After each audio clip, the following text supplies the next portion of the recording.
On va parler de Hachem, de Yana de Yoma, de Hanouka,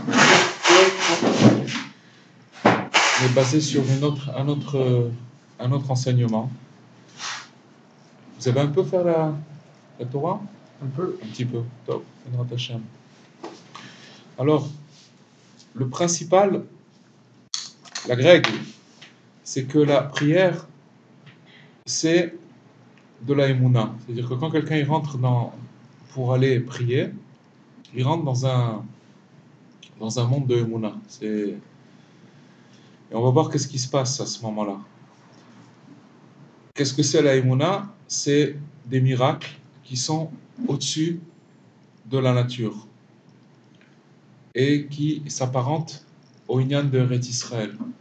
C'est-à-dire que tous ces principes-là de Emouna,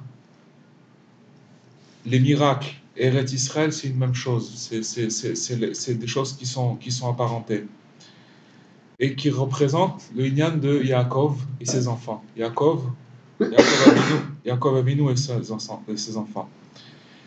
Parce qu'il y a 12 rites de prière. Il ne nous en reste plus beaucoup. Il nous reste le rite Sfarad, le rite Ashkenaz. Il y en a quelques-uns. Mais en vérité, à la base, les 12 tribus, elles représentaient 12 rites de prière, qui en fait, ces rites de prière, ils représentaient des canaux pour communiquer avec Hachem. C'était des canaux que selon la Neshama de la personne, alors il était attribué à un certain rite, et donc il avait un certain chemin dans sa prière pour se communiquer avec Hachem. C'est ça un rite. Et donc, comme il y avait 12 tribus, donc il y avait 12 rites. Maintenant, ce qu'il faut voir, c'est ce que ça implique pour nous, c'est que quand un homme, il se tient pour prier, c'est-à-dire qu'il va commencer à prier, alors viennent à lui toutes sortes de pensées et de confusions. C'est une guerre. Dès qu'il commence à prier, faites l'expérience. Vous allez voir on parle maintenant de toutes sortes de prières. Bien entendu, la prière de la Hamida qu'on fait 3 fois par jour, ou alors aussi la Hitbodedut, qui est notre prière personnelle dans notre langue maternelle. Mais quelle que soit la prière qu'on va entamer, on va déclencher tout de suite une guerre.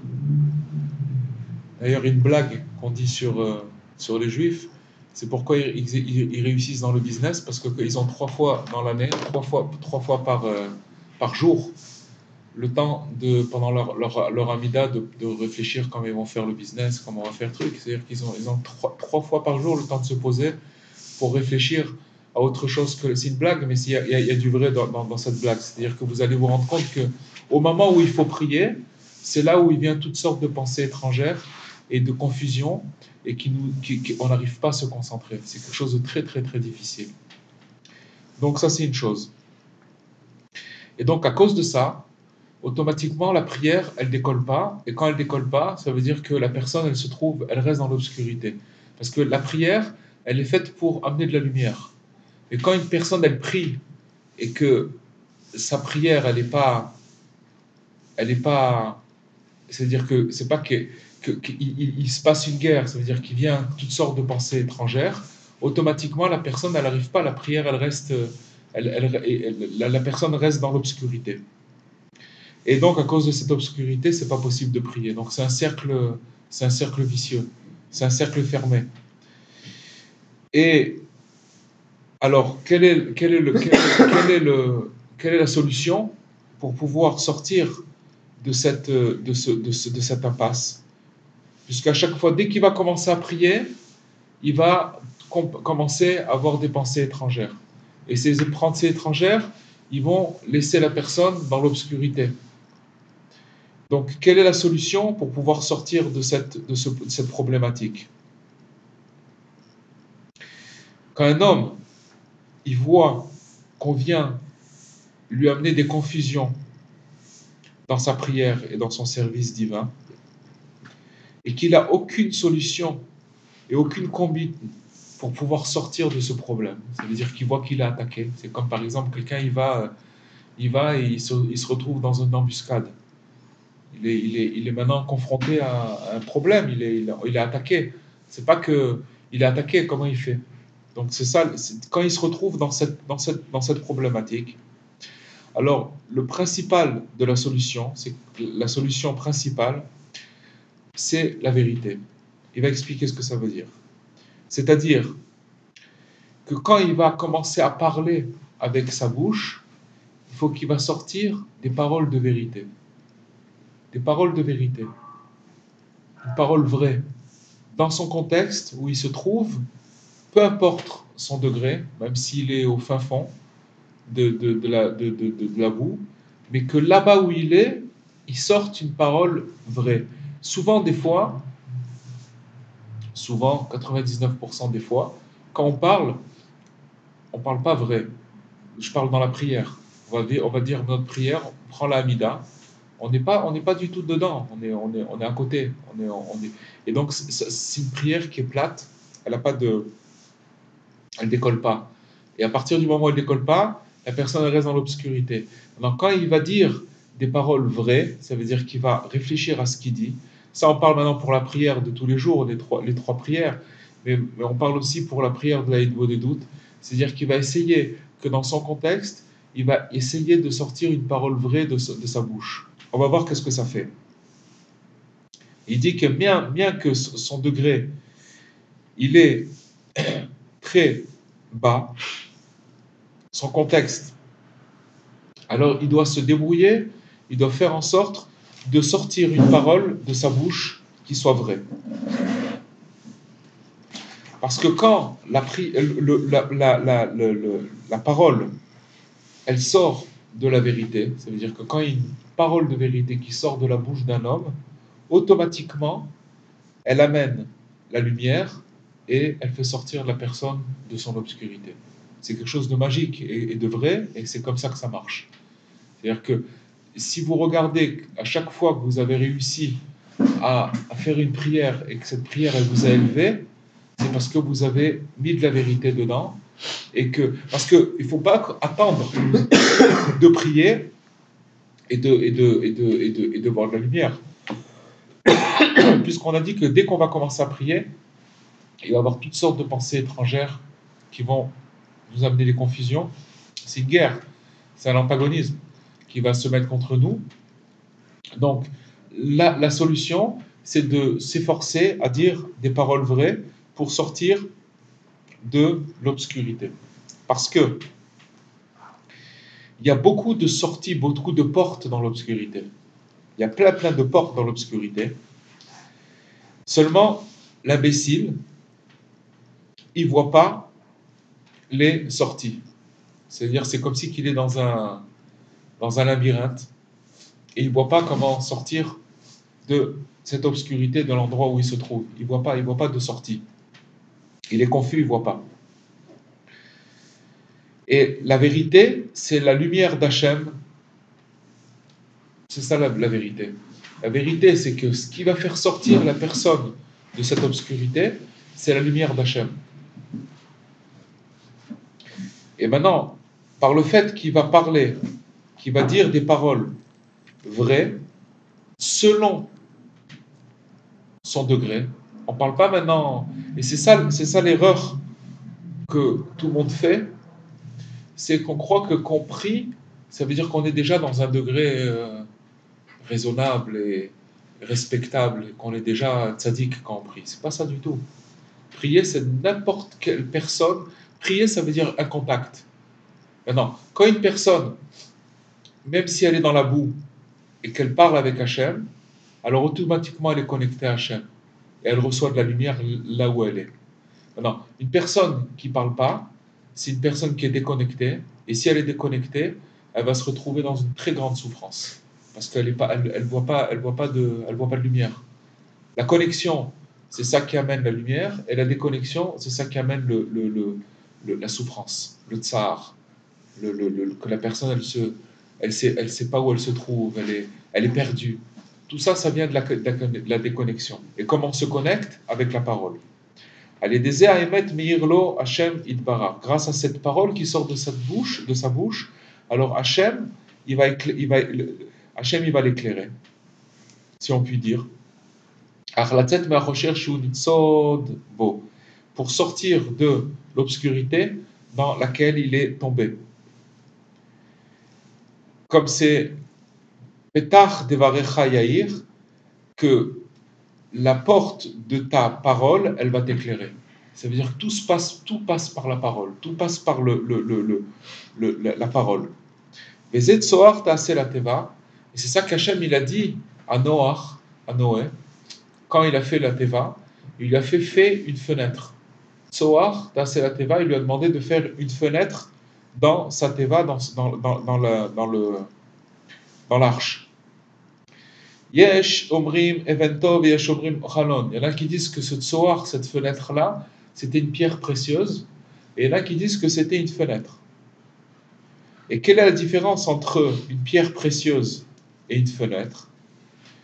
Parce qu'une pierre précieuse, elle brille d'elle-même. Si vous prenez par exemple un diamant et que vous le mettez dans une salle obscure, mais s'il y a un petit peu de lumière, le diamant il va briller. Parce que dedans, dans le diamant, il y a de la lumière. Alors que la fenêtre, elle peut amener de la lumière que s'il y a de la lumière à l'extérieur. Si vous avez une fenêtre chez vous à la maison et que dehors il fait nuit, il n'y a aucune lumière qui rentre à l'intérieur de la fenêtre. Alors qu'une pierre précieuse, elle a une lumière intrinsèque qui fait que même s'il fait obscur, cette pierre précieuse, elle va briller, elle va amener de la lumière. Et donc c'est comparé à la parole. La parole, si une personne, elle est dans l'obscurité, avec sa parole, c'est un diamant. C'est un diamant qui va commencer, ou un diamant, ou une fenêtre. Mais il va commencer à amener de la lumière dans l'endroit où il se trouve. Parce qu'il y a des différences, il y a plusieurs différences entre plusieurs sortes de vérités. Et c'est selon la grandeur de la vérité. Si une personne, elle va parler vrai, alors elle va amener une plus grande lumière qui va dégager dans son contexte, dans l'endroit où elle va se trouver. Parce que l'embrasement qu'un homme il a vers Hachem, il vient que de la vérité. Et ça, c'est un conseil. C'est un conseil très grand, magnifique, et qui est valable pour tout le monde. Ça veut dire qu'il n'y a pas une question d'avoir un degré spécifique pour arriver à cette chose-là, que pour sortir des méandres de l'obscurité et du sommeil, à l'aider à émettre grâce à la vérité, qui est la lumière d'Hachem lui-même. C'est la lumière d'Hachem lui-même. Et ça, c'est quelque chose que c'est comme si maintenant quelqu'un il est dans une pièce complètement obscure et que il voit pas de lumière du tout. Il n'y a pas de lumière. Mais s'il allume une allumette, alors tout de suite la lumière va se faire. C'est-à-dire qu'avant ça, c'était l'obscurité et maintenant il y a de la lumière. C'est exactement la même chose avec la parole. Une personne elle peut être dans une obscurité terrible et avec sa parole, s'il arrive à dire une parole vraie, alors il va commencer à faire la lumière dans là où il était maintenant, dans l'obscurité dans laquelle il se trouvait, il va amener une lumière. Le priat or Hachem ori, qu'Hachem il m'a éclairé, qu'Hachem il barach ou etsem emet, parce que Hachem, c'est l'essence même de la vérité. Donc comment on amène la lumière dans notre obscurité? C'est avec la vérité, parce que Hachem c'est la vérité. Hachem c'est la vérité. Et ça c'est le inyan de Hanouka. La lumière de Hanouka, c'est ça. Qui Hanouka Uzman Tfila Veodaya l'Hachem Itbarach, parce que Hanouka, c'est des jours qui sont propices à la prière et au remerciement qu'on fait à Hachem. Kemo sheomrim, vekavush monach yeme Hanouka, elu leodot ou la'alel. Parce que les Chachamim, ils ont institué les jours de Hanouka pour remercier et pour faire des louanges. C'est des jours qui sont propices aux louanges et au remerciement d'Hachem. À cette époque, il y a eu des grands miracles, Et c'est pour ça qu'on dit à la Nissim, dans la Tfila, parce qu'on évoque les miracles qui se sont passés à cette époque-là. Et que ces miracles-là, ils vont nous amener à faire des louanges et à remercier Hachem parce qu'il nous a fait des Nissim. Les Nissim, Prinat, Tfila, les Ma'ala, Minateva. Et les miracles, c'est des prières qui sont au-dessus de la nature. Au-dessus de la nature. Et le principal de la tfila, de la prière, c'est grâce à la vérité, qui est la lumière, qui est claire, pour nous faire sortir de l'obscurité. Et c'est ça qui représente la bougie, le nerf de Hanouka. Parce que Hachem, il a dit, comment on peut faire le lien entre la lumière et la vérité. Parce qu'Hachem, il a dit, Shlach orecha v'amitecha. Envoie ta lumière et ta vérité. C'est-à-dire que la lumière et la vérité, c'est deux choses qui vont ensemble. Kizé yadoua she'aneh shel Chanouka. C'est connu que le miracle de Chanouka et aussi tous les miracles qui se sont faits à chaque période et chaque année. C'est-à-dire qu'à ce moment-là, la royauté des Réchaïm, ça veut dire qu'à l'époque, c'était les Grecs, c'était pour faire oublier la Torah et les préceptes, les chukim d'Akadosh Baruch Hu, la Torah. Ça veut dire que leur but, c'était pour nous déraciner à cette époque-là, les Juifs de la Torah. Alors maintenant, c'est exactement la même chose. Ça s'est passé à une époque, à l'époque de Hanouka, à l'époque des Hashmonaïm, à l'époque du deuxième temple. Mais maintenant, c'est quelque chose qui se répète à chaque instant et chaque année, à ce moment-là, et aussi toute l'année. Ça veut dire pour chaque personne. Pourquoi ? Parce que pour chaque homme, et dans toutes les périodes, quand le mauvais côté, il se renforce sur la personne, et qui veut l'annuler et l'empêcher de servir Hachem, ça veut dire qu'il ne le laisse pas servir Hachem de rien du tout. Il ne le laisse pas du tout faire quoi que ce soit. Il l'empêche. Ça s'appelle cette royauté, cette mauvaise royauté qui se déchaîne contre la personne. C'est pas tellement dur d'aller, c'est quelque chose qu'on voit et qu'on peut vivre souvent, qu'il y a des fois, on a envie de rien du tout, on peut rien faire du tout, ni une prière, ni une bracha, ni rien du tout. Ça peut arriver. Ça vient du fait que c'est exactement de la même racine que ce qui s'est passé à l'époque des Grecs, qui voulaient faire oublier la Torah et déraciner la Torah. Alors à ce moment-là, comme ça s'est passé à l'époque, qui ont voulu, les Grecs, faire oublier la Torah complètement au Ham Israël. Et donc, à ce moment-là, quand une personne se retrouve dans cette situation-là, que c'est finalement une situation qu'il peut vivre un matin quand il se lève, ou ça peut être une période de sa vie, ou une période, c'est quelque chose qui peut se passer. Donc à ce moment-là, il n'y a aucune solution, il n'y a pas de solution pour pouvoir sauver son âme, que seulement avec la vérité. Quand une personne se retrouve, ça veut dire qu'elle se retrouve dans les méandres de l'obscurité. Elle ne voit pas du tout de solution, elle ne voit pas du tout comment faire pour sortir de cet endroit-là où elle se trouve. Ça s'appelle qu'elle est dans le rocher, elle est dans l'obscurité. À ce moment-là, le conseil, c'est que là où il se trouve, qu'il essaye d'attirer vers lui vers la vérité absolue. La vérité absolue, ça veut dire qu'il essaye, c'est quelque chose de...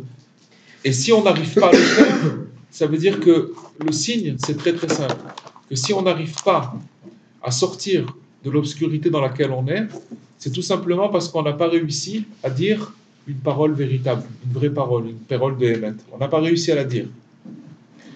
Parce que si on réussit à dire une parole vraie, automatiquement, tout de suite, on arrive à sortir de cette obscurité. Et aussi pour la prière, bien qu'il n'arrive pas à prier du tout, il doit essayer de voir, de parler dans sa prière, de dire une parole vraie. Quand il va faire ça, qu'est-ce qui va se passer? Alors la vérité, elle va l'éclairer pour sortir de l'obscurité. Et c'est ça la lumière, c'est ça la bougie de Hanouka. La bougie de Hanouka, elle représente un moment où ce qui restait, c'était absolument aucun espoir. Encore un tout petit peu, et les Grecs qui rentraient, et non seulement il n'y avait plus d'huile, mais ils rentraient, ils détruisaient le temple. Ça veut dire que c'était l'obscurité totale. Et ça, tout s'est renversé au dernier moment. Les Hashmonaïm, ils sont venus, ils se sont battus, ils n'étaient pas beaucoup contre les Grecs. Ils ont réussi à renverser la vapeur. Et ce qui restait, c'est une petite fiole d'huile. Et cette petite fiole d'huile qui représentait, qui n'avait pas été contaminée, avec cette petite fiole d'huile, alors c'est ça qui a chassé toute l'obscurité qu'il y avait à l'époque. Et que le miracle, il s'est fait à ce moment-là. Ça veut dire que, et donc ce qu'il nous dit Rabbi Nathan, c'est que c'est ça la parole de vérité. Ça veut dire qu'il n'y avait pas plus obscur que cette période-là. C'était une période terrible. Et que ça s'est renversé, et que, bon, Hachem, les choses, elles ont pris une autre tournure. Alors, c'est la même chose pour un homme quand il se trouve dans sa prière, qu'il est dans l'obscurité. D'abord, il faut savoir que quand il est dans l'obscurité, la seule façon d'y sortir, c'est de prier. Seulement, là, ce qu'il nous dit, c'est qu'il ne suffit pas de prier. Parce que quand il va prier, il va automatiquement déclencher des forces inverses, des mauvaises pensées. Il va avoir du mal à se concentrer. Il va avoir toutes sortes de confusion dans son esprit. Mais c'est quoi la lumière de Hanouka à ce moment-là, pour lui? C'est d'essayer de dire une parole vraie. Et dans ce cas-là, il va sortir de le truc. Et maintenant, quand il va recevoir cette lumière, il est complètement sauvé. Il est joyeux, il vit, il respire, il est connecté. Il est connecté tout de suite. Ça veut dire là où il était, il a oublié complètement. Il sent une plénitude. Il est sorti de sa souffrance. Grâce à ça, on sort de l'obscurité et on arrive à prier. C'est ça les jours de Hanouka qui ont été institués pour la prière et pour remercier et louer Akadosh Baruch Hu. Il faut savoir, les amis, que les jours qu'on est en train de vivre maintenant, c'est une intensité de réserve qu'on peut amener pendant toute l'année. Sachez une chose, c'est que c'est marqué dans d'autres endroits, que Hanouka, ça vient du Milachon Chinour, l'éducation. Que le départ, c'est Hanouka. Le départ maintenant, c'est de nous habituer et de nous éduquer à remercier Hachem pour chaque chose. Une personne qui remercie Hachem, elle est dans le monde futur. Elle vit dans le paradis. Parce que toute sa réalité, son contexte, tout ce qui se passe autour d'elle, de cette personne, quand il va commencer à remercier, il va amener de la lumière là partout où il va. Et le Yetzer Hara, ce qu'il fait avec nous, c'est qu'il nous fait oublier le remerciement, la reconnaissance. Parce que remercier, c'est reconnaître. Reconnaître qu'Hachem, aujourd'hui, nous a donné la vie. Hier, il nous a fait telle chose. Aujourd'hui, on a réussi. Même s'il y a eu certaines choses qui se sont passées, mais au-dessus de ça, au-delà de tout ça, grâce à Dieu, on est vivant. Grâce à Dieu, on arrive à à manger, à marcher, à faire plein de choses.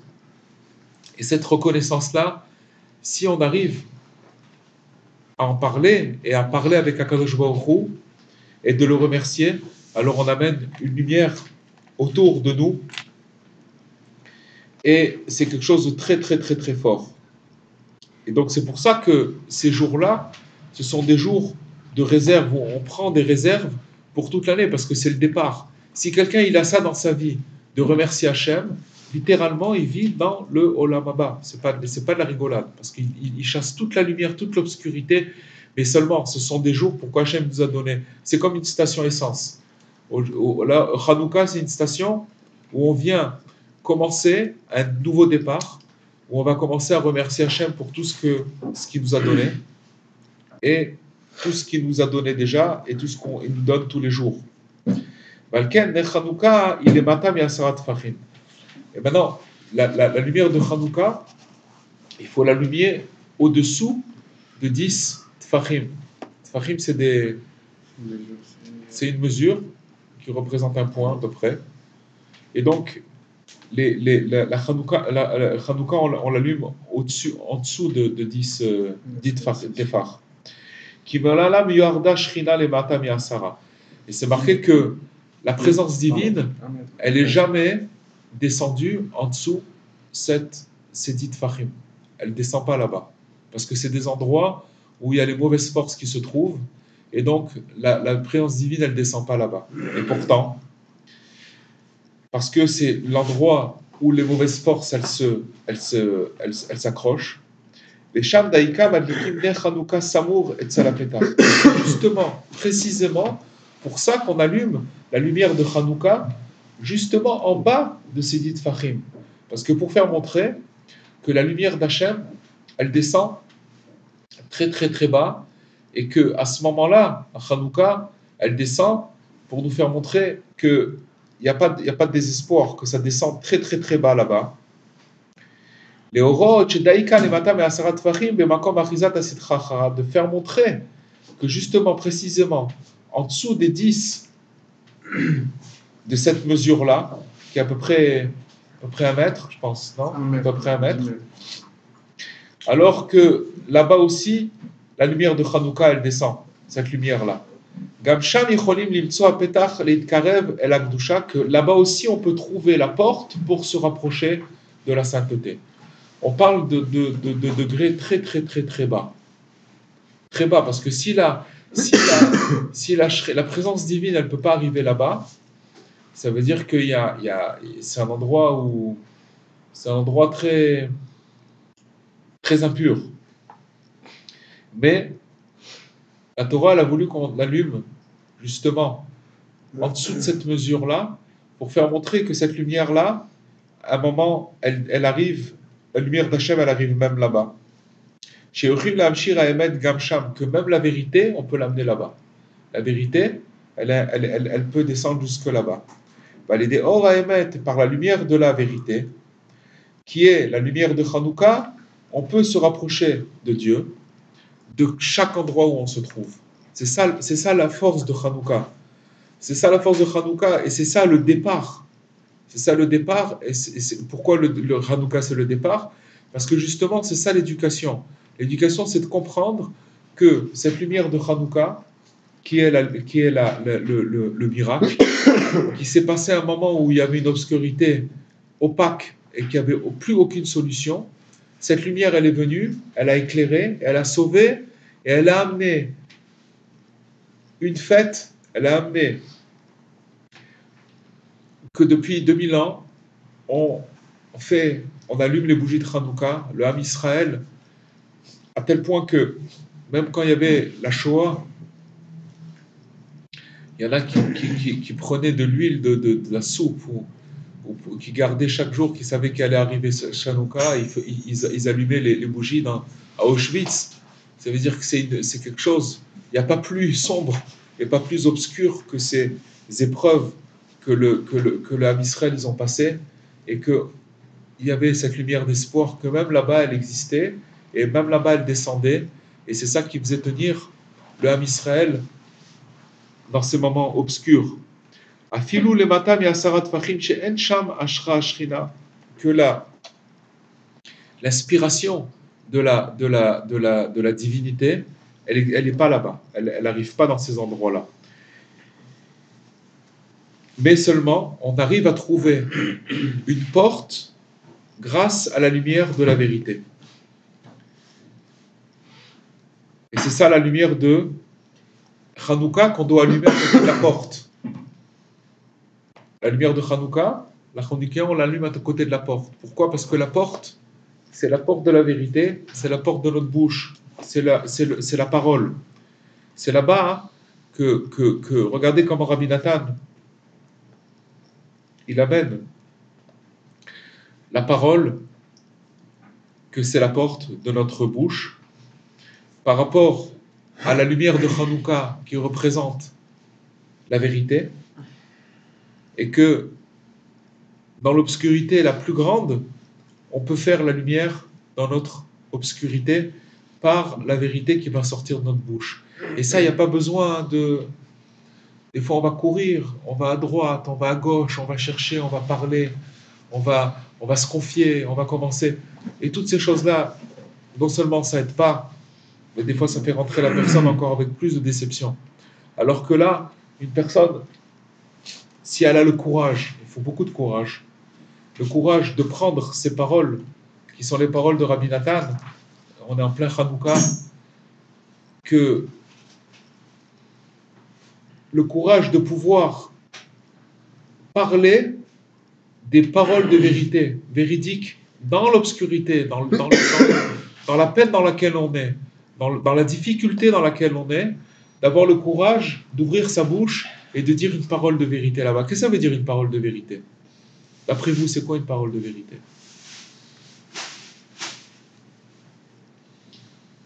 C'est quoi? Qui nous tient à cœur. C'est quoi? C'est une parole peut-être qui est en corrélation entre la pensée et le cœur. C'est vrai. C'est la vérité, c'est ça. C'est ça, mais ça veut dire que la personne qui va parler, elle va parler du plus profond d'elle-même. On peut faire une prière, on fait des fois des prières, 99, pour pas dire 100%, pour être gentil, des paroles, même des brachot qu'on fait. C'est robotisé, on les fait, mais on pense pas à ce qu'on dit.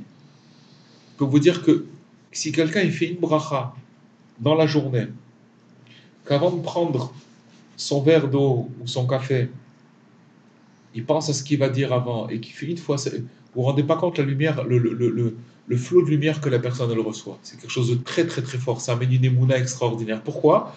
Parce qu'il a dit, il a parlé vrai. Il était présent au moment où il a dit sa parole. Il était là. Il était présent. Il était au présent. Souvent, ce qu'on parle, même avec les gens, on n'est pas présent. On parle avec les gens, on parle avec un ami. Au moment où on parle, notre tête elle est ailleurs. Donc on parle avec lui, mais on n'est pas présent, on n'est pas dans le sujet. C'est exactement la même chose avec Hachem. Ce qu'il cherche de nous, c'est qu'on soit, même si ça dure. Rabbi Nachman, une fois, il a dit, si vous n'arrivez pas à faire votre prière avec concentration, pas grave. Je ne vous ai pas demandé de la faire du début à la fin.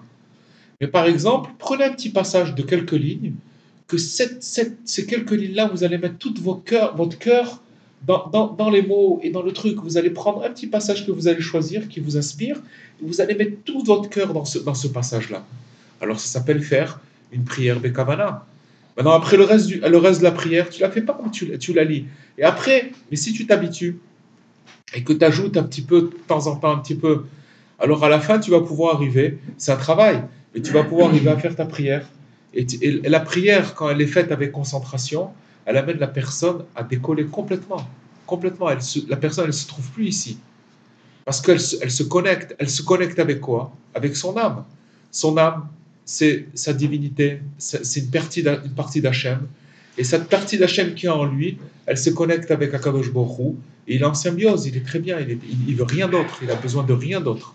Il cherche rien d'autre. Le mal-être d'une personne, elle vient de sa déconnexion, parce qu'elle est déconnectée d'Akadosh Baruch Hu. Et c'est la plus grande souffrance. c'est marqué que le Ham Israël, quand ils étaient en Mitzraïm, Mitzraïm, ça vient de Metzar. Metzar, c'est étroitesse. Que leur gorge, elle était nouée. Ils n'avaient pas de prière. Alors, plus on s'éloigne de la prière, plus on descend en Égypte. Ça veut dire qu'on descend dans une étroitesse et que ça revient à ce conseil que Rabbi Nachman il a dit et qu'il a répété sans cesse et que c'est la chose qui revient sans arrêt et qui est au-dessus de tout, c'est la prière personnelle que chacun doit faire avec son Créateur. Ça revient toujours à cette même base. Et c'est un conseil que Rabbi Nachman il a donné pour tout le monde, sans exception. Pour un enfant, un petit garçon, une petite fille, une dame mariée, pas mariée, avec des enfants, divorcée, veuve, un homme marié, pas marié, avec qui gagne beaucoup d'argent, qui n'a pas d'argent, ça change absolument rien. Parce qu'avec ça, il va établir la connexion. Ce qu'il voulait Rabbi Nachman, c'est que chacun, il a une âme, et que son âme, elle se connecte avec son Créateur. Parce qu'une fois que la personne, elle se connecte, sachez une chose, c'est que souvent la prière, on ne la sent pas. On ne sait pas ce qui se passe. On n'a pas envie. Il y a un grand Yetzer Hara, très grand Yetzer Hara. Un grand, que dès qu'on veut ouvrir la bouche, tout de suite, les mauvaises pensées, elles viennent, et ça fait partie du processus. Ça fait partie du processus que quand une personne, elle s'habitue à casser toutes ces attaques au moment où elle commence à prier, alors elle s'habitue à trouver la lumière et à franchir l'obstacle à chaque fois. Jusqu'à qu'à un moment, eh ben, ça sera quelque chose, c'est comme si maintenant que je vous dis, essayez de prendre un cours et de faire un résumé de 3 lignes ou de 4 lignes. Eh ben, au début, si vous allez vouloir le faire, ça va pouvoir prendre plusieurs heures à trouver les mots, etc. Mais si quelqu'un il le fait tous les jours, il y a un moment où il va trouver la technique, où il va pouvoir passer cette difficulté qu'au début il mettait des heures, et il va attraper un processus. C'est un mécanisme qui va se mettre en place, et ce mécanisme-là, à chaque fois, il va trouver la solution. C'est exactement la même chose dans la prière. Ça veut dire que maintenant, il faut savoir que quand on va commencer à prier, on va se retrouver devant des mauvaises pensées. Ces mauvaises pensées-là, c'est normal. Ça ne peut pas se passer autrement. Mais Hachem, il a voulu ça pour qu'on surmonte ces mauvaises pensées, ces attaques-là. Et que quand on a surmonté, qu'est-ce qu'on reçoit? La lumière. Cette lumière-là, elle vient, et elle arrive chez nous, dans notre contexte, dans lequel on était dans l'obscurité. Et à la fin, qu'est-ce qu'on gagne dans tout ça? D'accord, très bien, on était dans l'obscurité, on a gagné de la lumière. Qu'est-ce qu'on a gagné dans tout ça? Je vais vous dire qu'est-ce qu'on a gagné. On a gagné qu'on a compris qu'on n'est pas tout seul. Ça n'existe pas, la solitude, ça n'existe pas. Parce que Hachem, là où on est, avec sa parole, on peut véritablement... Et après, une personne, quand elle sait qu'Hachem, il existe, et qu'il peut l'attirer, là où il se trouve, qu'est-ce qui va se passer? Quand il va être avec les gens, il va être beaucoup plus serein, avec lui-même. Il sait qu'il a un rendez-vous, il sait qu'il peut parler quand il veut avec Hachem. Quand Hachem, il est là, il écoute. C'est quelque chose de... C'est ça la lumière, c'est ça la lumière de Hanouka. Ce qu'on a développé, c'est surtout la vérité. Parce que Rabbi Nathan, il nous dit que ce qui va se passer, c'est qu'il va avoir une guerre. Il va se passer une guerre. Dès qu'il va commencer à vouloir parler, il va avoir une guerre. Mais si à ce moment-là, il parle, parce que qu'est-ce qui se passe quand on est dans une guerre? On est perdu. De deux choses l'une. Ou on capitule, et donc on a perdu la guerre ou la bataille, ou alors on essaye de trouver une solution. La solution, c'est la parole de vérité. Mais comme on l'a dit, c'est important que c'est quelque chose qui vienne du plus profond de la personne. Que la personne, elle veut passer ce cap-là et se connecter avec Hachem.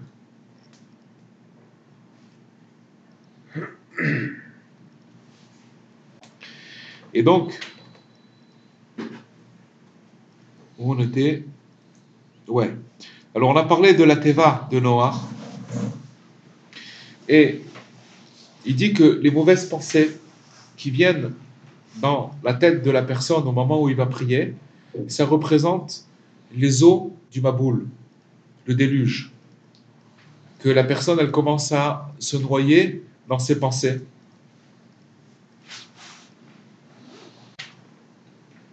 Et ça vient de quoi? Ça vient des fautes, du mauvais comportement de la personne, notre mauvais comportement qu'on a abîmé. Alors à partir du moment où on a abîmé, quand on va commencer à parler, on commence à prier, automatiquement, il va se renforcer sur nous des confusions. C'est-à-dire que toutes les erreurs qu'on a fait, elles vont venir, elles vont commencer à nous attaquer. Quand elles nous attaquent, au moment de la prière. Pourquoi? Parce qu'au moment de la prière, c'est là où tu vas être sauvé. C'est là où tu as la clé pour être sauvé. À ce moment-là, quand ces mauvais comportements qu'on a eus, ils voient qu'on va passer, qu'on va être sauvé, ils viennent, ils commencent à sauter sur la personne comme des chiens, véritablement. Et c'est ça que les eaux, elles se sont acharnées sur la personne et qu'elles ont recouvert la terre. Quand il y a eu le déluge, les eaux, elles ont recouvert la terre. Elles ont recouvert aussi les montagnes. Les montagnes, c'est pas que... C'est en hauteur. Les plus hautes montagnes. Qui représentent Chamesh Esreama. C'est... Une amas, c'est 50 cm. Ça veut dire que c'est 7,5 mètres au-dessus des montagnes qu'il y avait dans le monde, que les eaux du déluge, elles ont surmonté les montagnes. 7,5 mètres au-dessus des plus grandes montagnes. Et donc, ça veut dire quoi pour nous? Que se renforcent les confusions de plus en plus et qui viennent et qui nous noient complètement. Ça veut dire qu'on on peut plus respirer. Et qu'est-ce que ça veut dire qu'elles ont dépassé toutes les montagnes? Ça veut dire que se sont renforcées sur nous les mauvaises pensées et les confusions jusqu'à que la personne, elle voit aucune façon de se sauver de là où elle se trouve. Et elle n'a aucun endroit pour s'attraper et pour sortir de là où elle est. Parce que les eaux, elles ont recouvert toutes les montagnes. Et la personne, elle est tombée complètement dans l'abîme. Et donc, à ce moment-là, d'où va venir ma délivrance? Quand une personne se retrouve dans cette configuration, d'où va venir sa souffrance? Et comment c'est possible maintenant de parler, de prier à ce moment-là et de s'employer à servir Hachem dans cette obscurité tellement grande? Regardez comment Rabbi Nathan, il décrit la chose. Il décrit cette chose-là, il décrit vraiment une obscurité. Vraiment qu'une personne, il n'y a pas pire que ça, il n'y a pas plus obscur que ça, que cette situation-là. Alors, le principal de la réparation et d'être sauvé de cette chose-là, c'est de faire une arche, Tevat Noach. Prinat Soar Ta'aseh la Teva, de faire une ouverture dans l'arche. Qu'est-ce que c'est cette ouverture? Tsoar, c'est aussi une ouverture avec de la lumière. On a dit que Tsoar, ça représentait ou une fenêtre ou un diamant. C'est quoi la fenêtre ou le diamant? C'est-à-dire qu'il va commencer là-bas où il se trouve, dans cette obscurité, de commencer à parler des paroles vraies, selon son endroit, selon sa madriga, selon son degré. C'est ça le switch ici. C'est que, des fois, quand on parle de prière, on a l'impression que la prière, elle doit être, que quand on prie, ça s'appelle pour des gens qui sont élevés et que je ne suis pas disposé à prier, maintenant, je ne peux pas prier. Bon, au contraire, plus une personne, elle est en bas, plus sa prière, elle peut décoller complètement parce qu'avec une vraie parole, elle va faire cette lumière, elle va faire cet orifice qui va pouvoir amener de la lumière dans l'endroit où elle se trouve. Grâce à une parole de vérité qui s'appelle le Teva de Noach, l'arche de Noé. Et grâce à cette arche de Noé, alors toutes les eaux, elles vont être annulées. Et grâce à ça, il va voir l'ouverture, il va voir la porte, comment sortir de son obscurité dans laquelle elle s'y trouve. Et c'est ça toute la lumière de Hanouka. Que la lumière de Hanouka, c'est une arche, c'est l'arche de Noé. Chaque fois, chaque année à Hanouka, ça passe tellement vite. Les 8 jours, ils passent très vite. Et quand on arrive au 8e jour, qu'on a allumé la 8e bougie, quand on arrive le 9e jour, que ça y est, c'est plus Hanouka, c'est là où on sent le manque. Parce que pendant tous ces 8 jours-là, on était habité d'une lumière, la lumière, elle était avec nous. Donc, on voulait faire un petit peu. Ouais. J'ai une question. Ouais. Il faut allumer entre 0 et 10 amot. Ouais. on a dit. Non, Tefar. Un téphare, donc entre 10 cm et 1 mètre, disons. Ouais. Maintenant, si on a un enfant. Pas moins que 3. Pas moins que 3 Tefar. Téphare. C'est en vérité 3 et 10. Ok, entre Moins de 30 10. cm et 1 mètre. Ouais. Si on a un enfant en bas âge, on peut l'allumer plus haut. Tu vois bien qu'on l'amène plus haut. Ouais. On l'amène plus haut. Ça veut dire que si par exemple quelqu'un il se trouve au 10e étage d'un immeuble, Oui, bien évidemment. mais badaï, c'est sûr que ceci tient un enfant, c'est sûr. Mais Zéprinat, en général, c'est pas tout le monde qui l'allume à côté de la porte, parce que on peut l'allumer en vérité, le mieux c'est à côté de la porte. Il y en a qui, si vous allez par exemple à Yerushalayim, à Sharim, au truc, c'est magnifique. À l'extérieur. Vous allez à l'extérieur, vous avez plein de Hanoukia, trucs, c'est comme ça qu'on fait à côté de la porte. On allume à côté de la porte. La porte de la bouche, là où sortent les paroles. Alors, et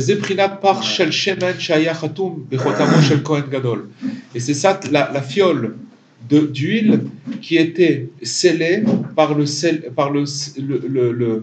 tampon du Kohen Gadol. C'est grâce à cette fiole qui restait, qui s'est fait donc le miracle de Hanouka. Parce que les Grecs, ils ont impurifié, ils ont impurifié toutes les huiles qu'il y avait, qui étaient des huiles pour oindre, pour allumer la Hanouka, pour allumer le candélabre. Et qu'est-ce que représente une huile qui est propre? Ça représente Kedushat Hadat. Ça veut dire que la conscience de la personne, elle est saine. La conscience de la personne, elle est saine. C'est-à-dire qu'à partir où les Grecs, ils ont touché, ils ont impurifié l'huile, on ne pouvait absolument plus allumer avec cette huile. Les désés, Jetimud, Kol Amochin, en vérité, ça représente l'esprit. Ça veut dire qu'en impurifiant l'huile qu'il y avait dans le Beth Amikdash, ils ont amené l'impureté dans l'esprit. Qu'est-ce que ça veut dire? Quand il y a une impureté dans l'esprit, c'était plus possible de pouvoir parler des paroles de Kedusha. En vérité, c'est ce qui se passe avec nous, que comme notre esprit il est impur, on a un esprit impur, donc à partir du moment où on va commencer à vouloir parler des paroles saines, alors automatiquement on va être attaqué par des mauvaises pensées parce que notre esprit il est impur. Parce que qui a dibour, qui fait adat, parce que la parole elle va selon l'esprit. Selon l'esprit que la personne elle va avoir, alors ces paroles elles vont être en conséquence. C'est comme tu dis, si tu veux écouter quelqu'un, qu'est-ce qu'il a dans la tête, écoute-le parler et tu verras qu'est-ce qu'il a dans la tête. C'est très très facile, tu vois tout de suite qu'est-ce qui se passe dans sa tête. Et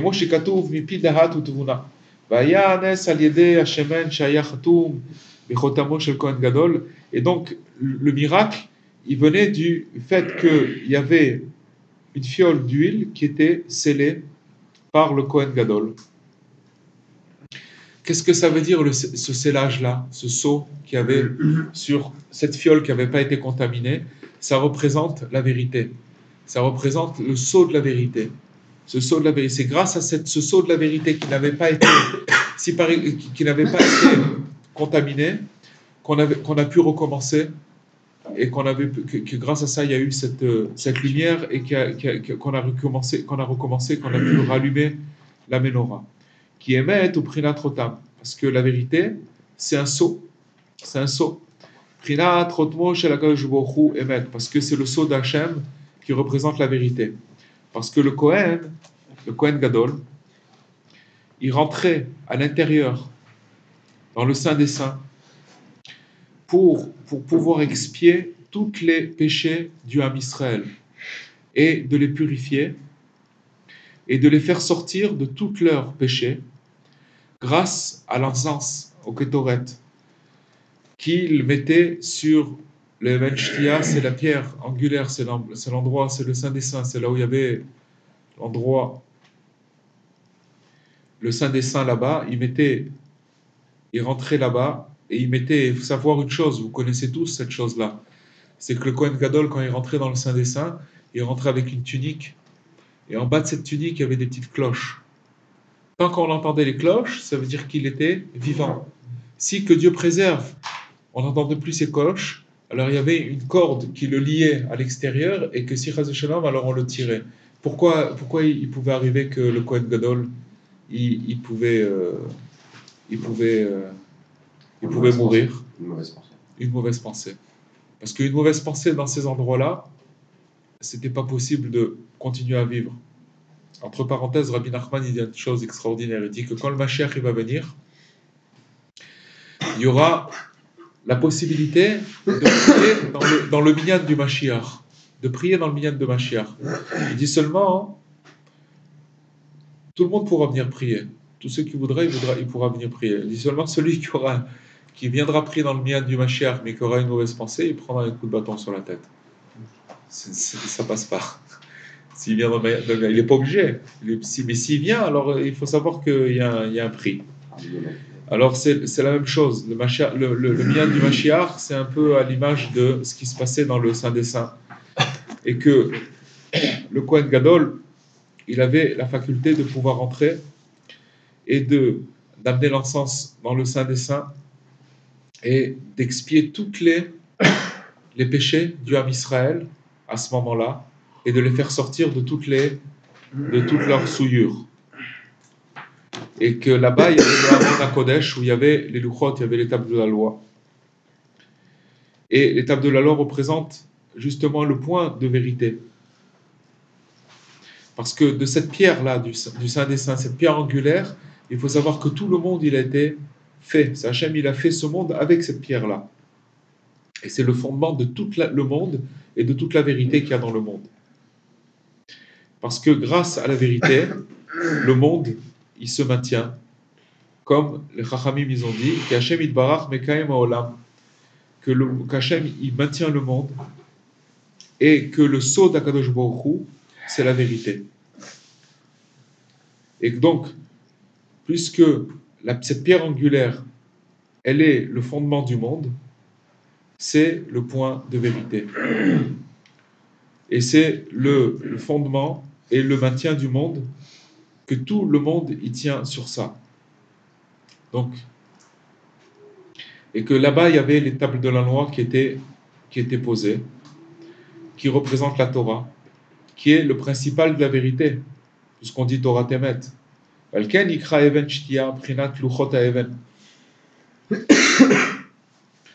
Et donc, c'est la vérité qui éclaire d'elle-même.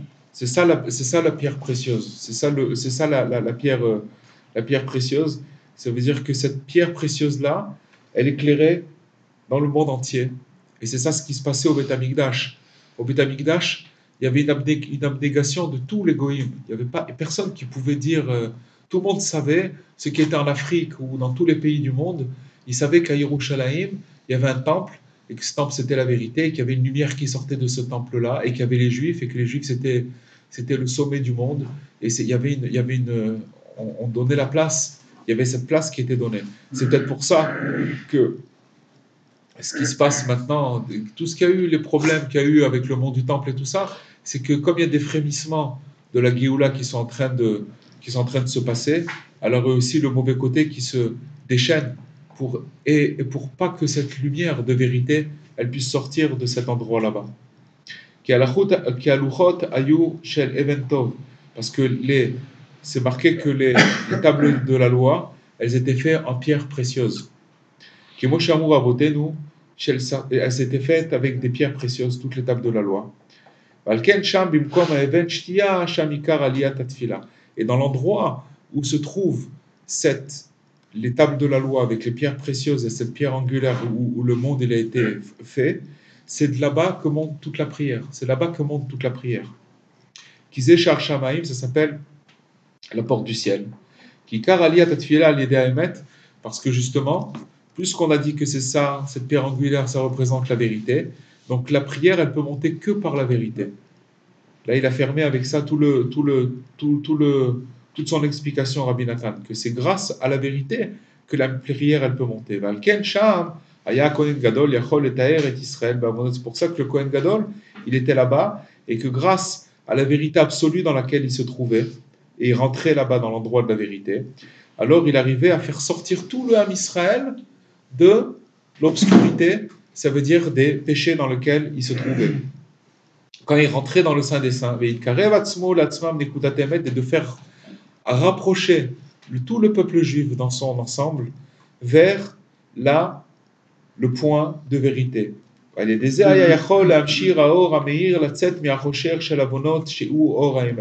Il avait là, on a encore deux, trois lignes, on a fini.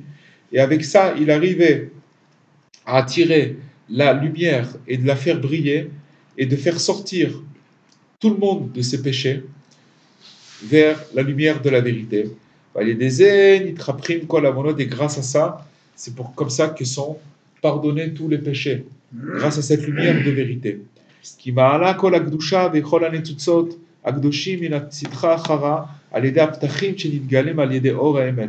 Parce que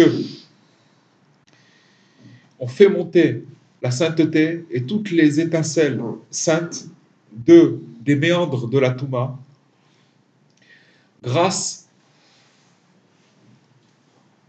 aux portes qui se dévoilent grâce à la lumière de la vérité. Parce que toutes les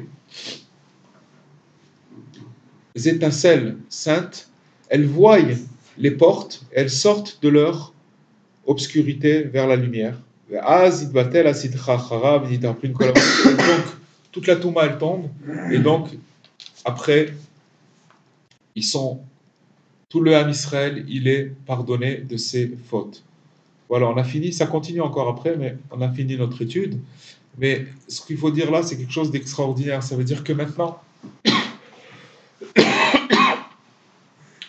si on essaye d'amener ce qu'on a étudié dans notre condition à nous, c'est qu'il faut dire la chose suivante, c'est que nous, quand on se trouve dans l'obscurité, ça veut dire déconnecté de la vérité, déconnecté de Hachem, automatiquement, c'est la porte à tous les péchés.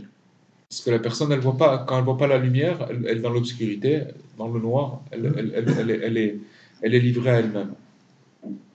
Maintenant, pourquoi c'est tellement important de parler, de se connecter? Parce que, avec la vérité, ça veut dire avec la parole de vérité, parce que dès qu'on va commencer à parler, et qu'on va dire des paroles de vérité, automatiquement, il va y avoir une lumière qui va se faire, et de cette lumière-là, toutes les étincelles divines, elles vont sortir là-bas, et notre prière, elle va pouvoir monter. Donc finalement, le principe qui se passait dans le Beth Amikdash, à l'époque du Beth Amikdash, et que le Kohen Gadol, il était obligé de passer par toutes ces étapes pour le jour de Yom Kippour, pour faire pardonner le Ham Israël, il se passe avec chacun de nous tous les jours quand une personne, elle veut parler, mais dès qu'elle va commencer à parler, elle va entrer dans une très très grande obscurité. C'est pour ça que des fois, la Hilbot des doutes, elle est très compliquée, elle est très difficile. Pourquoi? Parce qu'il va faire ce travail, mais il va rentrer dans une obscurité, et il va se décourager quand il va voir l'obscurité, il va se dire, mais c'est bon. Il va se lever, il dit, c'est pas pour moi, je peux pas, j'y arrive pas. Mais il faut savoir que derrière, qu'est-ce qui se passe? Que c'est derrière c'est là-bas que quand il fait cette porte-là, automatiquement, sa prière, elle monte. Et c'est le lien de Hanouka, Ezrat Hashem, qu'on ait le mérite de pouvoir ouvrir sa bouche et d'amener de la lumière dans notre condition. Amen. Amen. Amen. Amen. C'est Ilchot Hanouka, dans le Chelek Gimel. Alex, tu vas poser une question. Chelek Gimel. Chelek Gimel, Ilchot Hanouka à la Chavav. Vav. Gimel, Ilchot Hanouka, Vav.